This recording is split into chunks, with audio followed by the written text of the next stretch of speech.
As a teacher, I've been really concerned about the level of despair that I've seen in the young people that I work with for many years.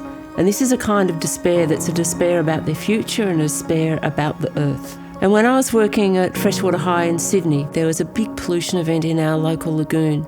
Tens of thousands of fish are lying dead on the water. And the young people that I was working with were really upset by what they saw.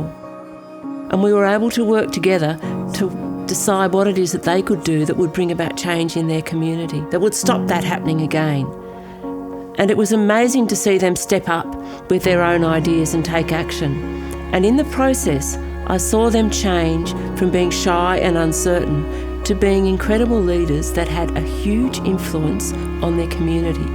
And I realised that this was a really important step, both to getting out of despair, but also to create the world that we want to be part of.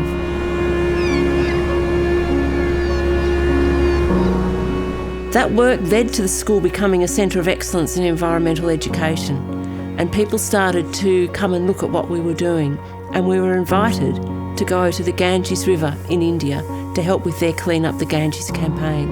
And I headed over there with my husband Colin in early '92 with a whole lot of water testing equipment, and it was the first time I'd travelled outside Australia. And it was such a shock for me to see the incredible air pollution and to go to the River Ganges and to see both the sacredness of the river, but also that people were drinking directly from that water. And when we tested the water, we found extreme levels of sewage pollution, extreme levels of pollution with fecal coliform. And I realised at this point in time that the work that we had begun in Australia actually had a much wider application than we could have imagined. And over the coming year, my husband Colin and I decided that we would actually leave our work as teachers, quit our jobs, sell our home, and move our young family in with Cole's mum and set up Osgreen, working out of her garage. And since that time, those same principles of youth deciding what they can do to bring about change and then driving that change in their community, that is what's underpinned everything that we've done for the last 3 decades. At present, we're seeing a global uprising in the number of young people that are out there calling for a different future and protesting about what they're seeing, calling for action on climate change.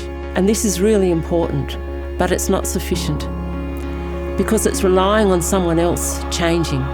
The focus of Osgreen's work is enabling young people to find out how they can be change makers within their own community, to create the change in their personal lives and in the wider world. Because when young people lead, the leaders will follow.